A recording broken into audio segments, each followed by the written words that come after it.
ಮೈಸೂರು ಜಿಲ್ಲೆ ಪಿರಿಯಾಪಟ್ಟಣ ತಾಲೂಕಿನ ಹಾರನಹಳ್ಳಿ ಹೋಬಳಿಯ ಚಪ್ಪರದಹಳ್ಳಿ ಗ್ರಾಮದಲ್ಲಿ ಪ್ರಾಥಮಿಕ ಕೃಷಿ ಪತ್ತಿನ ಸಹಕಾರ ಸಂಘದ 2024-25ನೇ ಸಾಲಿನ ವಾರ್ಷಿಕ ಸಾಮಾನ್ಯ ಮಹಾಸಭೆಯು ಶ್ರೀಮತಿ ಸೈಯದ್ ಉಸ್ಮಾ ಶಮಾನ ಅವರ ಅಧ್ಯಕ್ಷತೆಯಲ್ಲಿ ಹಮ್ಮಿಕೊಳ್ಳಲಾಯಿತು.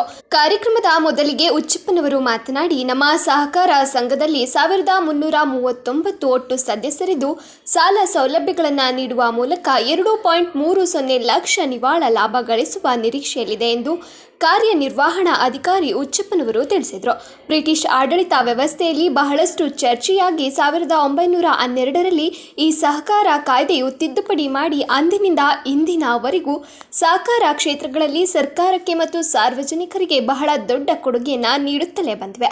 ಲಾಭ ಗಳಿಸುವ ಹೊರತಾಗಿ ಇಲ್ಲಿಯ ಸದಸ್ಯರು ಮತ್ತು ಸಾರ್ವಜನಿಕರಿಗೆ ಹೆಚ್ಚಿನ ಹಣಕಾಸಿನ ನೆರವನ್ನು ನೀಡಿ ಪ್ರೋತ್ಸಾಹಿಸಿ ದೇಶದ ಅಭಿವೃದ್ಧಿಯ ಉದ್ದೇಶವನ್ನು ಹೊಂದಿದೆ. ಈ ನಿಟ್ಟಿನಲ್ಲಿ ಸಂಕಷ್ಟಕ್ಕೆ ಒಳಗಾದ ರೈತರಿಗೆ ಸಹಕಾರ ಸಂಘಗಳು ಶೂನ್ಯ ಬಡ್ಡಿ ಸಾಲ ಸೌಲಭ್ಯವನ್ನು ಒದಗಿಸಿಕೊಟ್ಟಿವೆ. ಈ ಮೂಲಕ ರೈತರನ್ನ ಆರ್ಥಿಕವಾಗಿ ಸಬಲರನ್ನಾಗಿ ಮಾಡುತ್ತಿದೆ ಎಂದು ತಿಳಿಸಿದರು. ಇನ್ನು ಸಹಕಾರ ಸಂಘದಲ್ಲಿ ಕಾರ್ಯನಿರ್ವಹಿಸುತ್ತಿರುವ ಮತ್ತು ಸಹಕಾರ ಪತ್ತಿನ ಅಭಿವೃದ್ಧಿಗೆ ಸಹಕರಿಸುತ್ತಿರುವ ಮತ್ತು ಕಾರಣಕರ್ತರಾಗಿರುವ ಪ್ರತಿಯೊಬ್ಬರಿಗೂ ಅಭಿನಂದನೆಯನ್ನು ಸಲ್ಲಿಸಿದರು. ಈ ಕಾರ್ಯಕ್ರಮದಲ್ಲಿ ಶ್ರೀ ಯತೀಶ್ ಟಿ ಮೇಲ್ವಿಚಾರಕರು, ಎಂಡಿಸಿಸ್ ಬ್ಯಾಂಕ್ ಬೆಟ್ಟದಪುರ, ಸಂಘದ ನೌಕರರಾದ ಗುಮಾಸ್ತರಾದ ಸಿ.ಕೆ. ಮಂಜುನಾಥ್, ಎಂ.ಆರ್. ಯೋಗಾನಂದ ಮಾರಟ್ಟ ಗುಮಾಸ್ತರು, H D. Avinash attender, Ravikumar S attender, ಸಂಘದ ಸದಸ್ಯರು ಸೇರಿದಂತೆ ಇತರರು ಹಾಜರಿದ್ದರು. ವರದಿ ಪ್ರಕಾಶ್ ಸಿಜೆ, ಕನಕ ಟಿವಿ, ಪಿರಿಯಾಪಟ್ಟಣ.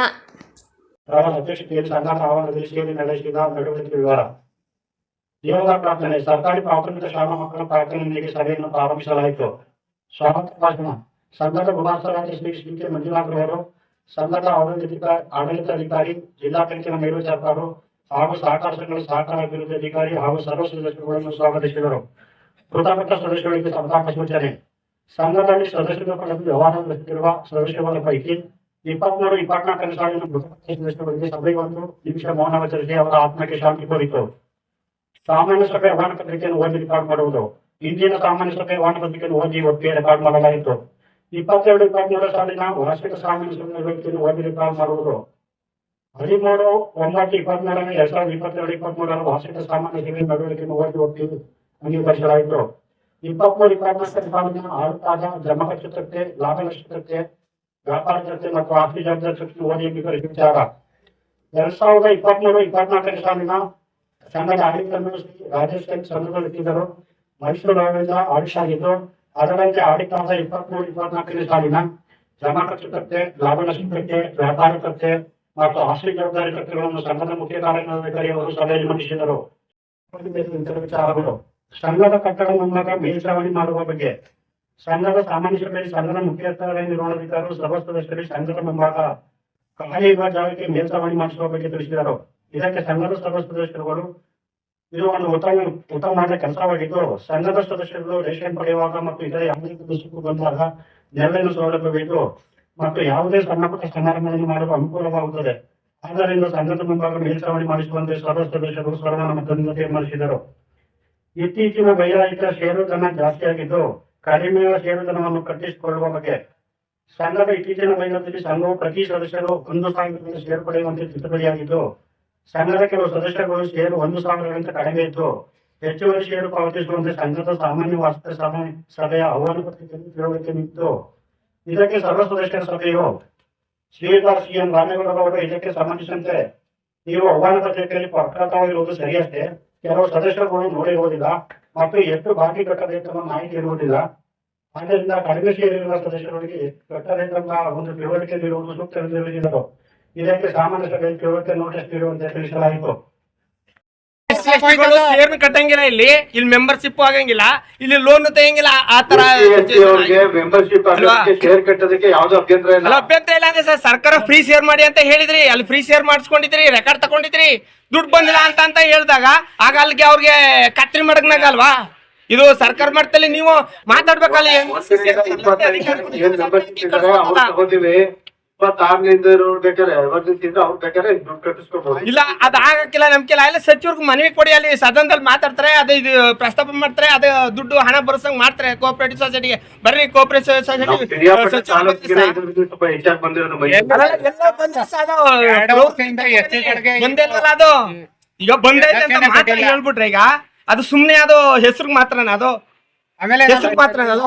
ಆಮೇಲೆ ಸರ್ ಮತ್ತೆ ಸರ್ ಕೇಳಿ, 25 ಜನ ಕೊಡಿ ಅಂತ ಹೇಳ್ಬಿಟ್ರಲ್ವಾ, ಓ ಮತ್ತೆ 25 ಜನಕ್ಕೆ ಯಾರು ಕೊಡ್ತೀವಿ? ಒಂದು ಸರಿ ಏನ್ ಬರ್ತೀರಿ ಈಗ? ನೀವು ಸಹಕಾರ ಮಾಡಿ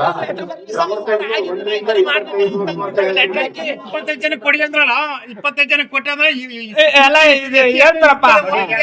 ಇಲ್ಲಿ ನೋಡಿ, ಇಲ್ಲಿ ರಾಜ್ಯ ಸರ್ಕಾರದಿಂದ ಪರಿಶೋಧನೆ ಷೇರು ಸಹಾಯಧನ 25,000 ಏನದೇ ಸೀನಿಯರು ಆದೇಶ ಇದು ಬರಕಲ್ಲ, ಅವನು ಮಾಡಿದ್ಮೇಲೆ ನನ್ಗೆ ಯಾಕೆ ಮಾಡಿಲ್ಲ ಅಂತ ಚರ್ಚೆ ಶುರುವಾಯ್ತವೆ. ನಾವೇನು ಮಾಡಿಲ್ಲ.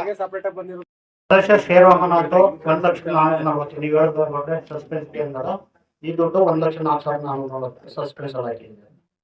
ಏನು ವಜಾ ಆಯ್ತಲ್ಲ 5,000 ಶೇರ್ ವಜಾ ಆಯ್ತಾರ ಅದನ್ನ ಸಸ್ಪೆನ್ಷನ್ ಇಟ್ಟಿದ್ದಾರೆ, ಬರಲ್ಲ ವಾಪಸ್ ಕೊಡಕ್ ಬರಲ್ಲ, ತಗೊಂಡು ರಿಸರ್ವ್ ಫಂಡ್ಗೆ ವರ್ಗಾವಣೆ ಮಾಡ್ತಾರೆ. ಅಂದ್ರೆ ನಮ್ಮ ಸಂಘದ ಬಂಡವಾಳಕ್ಕೆ ಪೂರೈಕರಿಸ್ಕೋಬಹುದು ಅಂತ ಅದು ಅದನ್ನು ಸಸ್ಪೆನ್ಷನ್ ಇಟ್ಟಿದ್ದೀವಿ. ತಮ್ಮ ಮಹಾಸಭೆ ಅನುಮೋದನೆ ತಗೊಂಡು ಅದನ್ನು ರಿಸರ್ವ್ ಫಂಡ್ ವರ್ಗಾವಣೆ ಮಾಡೋದು. ನೀವು ಕೇಳೋದು ಅದಕ್ಕೆ ನಮ್ದು ಸಂಘದ ಫಂಡ್ ರೈಸ್ ಆಗುತ್ತೆ, ಇದು ರಿಸರ್ವ್ ಫಂಡ್ ಅವ್ರದ್ದು ನಮ್ಮ ಬಂಡವಾಳಕ್ಕೆ ಬರುತ್ತೆ. ಅದು ಒಂದು ಇದ್ರು ಠೇವಣಿಗಳು, ಉಳಿತಾಯ ಠೇವಣಿ ಮತ್ತೆ ಕಾಯಂ ಠೇವಣಿ, ನಿತ್ಯನ ಠೇವಣಿ, ಸ್ವಸಹಾಯ ಸಂಘಗಳ ಉಳಿತಾಯ ಠೇವಣಿ ಒಟ್ಟು 15,26,27,75 ರೂಪಾಯಿ. ಡಿಸಿ ಬ್ಯಾಂಕ್ ಲೆಕ್ಕಗಳು, ಜಿಲ್ಲಾ ಬ್ಯಾಂಕ್ ಕೇಶಿಯರ್ ಸಾಲ, ಜಿಲ್ಲಾ ಬ್ಯಾಂಕ್ ಮಧ್ಯಮಾವಧಿ ಸಾಲ, ಜಿಲ್ಲಾ ಬ್ಯಾಂಕ್ ಸೌದೆ ಸಾಲ, ಒಟ್ಟು ಜಿಲ್ಲಾ ಬ್ಯಾಂಕ್ ಇಂದ ಸಾಲ ತಗೊಂಡಿದ್ದು 8,25,30,000. ಹೊಂದಾಣಿಕೆ ಲೆಕ್ಕಗಳು, ಸದಸ್ಯರ ಯಶಸ್ವಿ ಆರೋಗ್ಯ ವಿಮೆ ಪ್ರೋತ್ಸಾಹನ, ವೈಯಕ್ತಿಕ ಅಪಘಾತ ವಿಮೆ, ಸದಸ್ಯರ ಯಶಸ್ವಿ ವಿಮೆ, ಸಿಜಿಎಸ್ಟಿ, ಎಸ್ಜಿಎಸ್ಟಿ, ಲಾಭ ಮತ್ತು ಜಾರಿ ಫೀ, ವಿಮಾ ಕಂತು, ದಿನಸಿ ಲಾಭಾಂಶ ಬರಲು ಬಾಕಿ, ಮರಣ ನಿಧಿ ಒಟ್ಟಿಗೆ 9,37,527 ರೂಪಾಯಿ. ಸಿಬ್ಬಂದಿ ಲೆಕ್ಕಗಳು, ಭದ್ರತಾ ಠೇವಣಿ, ಭವಿಷ್ಯ ನಿಧಿ ಮುಂಗಡ ಪಾವತಿ ಮತ್ತು ಪಿಪಿ ಏಜೆಂಟ್ ಭದ್ರತಾ ಠೇವಣಿ 3,78,550. ಬ್ಯಾಂಕ್ ಲೆಕ್ಕಗಳು, ಜಿಲ್ಲಾ ಬ್ಯಾಂಕ್ ಚಾಲ್ತಿ ಖಾತೆ ಕ್ರಿಯಾಪದ ಮತ್ತು ಜಿಲ್ಲಾ ಬ್ಯಾಂಕ್ ಚಾಲ್ತಿ ಖಾತೆ ಘಟಕಗಳ ಶಾಖೆಯಿಂದ 22,25,25,455. ಧನವಿನಿಯೋಗಗಳು, ಟಿಎಪಿಸಿಎಸ್ ಠೇವಣಿ ಮತ್ತು ಟಿಎಸ್ಪಿ ಲಾಭದ ಡೆಪಾಸಿಟ್ 1,55,000. ಸದಸ್ಯರ ಸಾಲಗಳು, ಸದಸ್ಯರ ಕೇಸಿ ಸಾಲ ಮತ್ತು ವರ್ಕಿಂಗ್ ಸೆಟ್ ಸಾಲ, ಸದಸ್ಯರ ಸೌದೆ ಸಾಲ, ಐಟಿ ಸಾಲ, ಟ್ರ್ಯಾಕ್ಟರ್ ಸಾಲ ಒಟ್ಟು 8,28,35,690.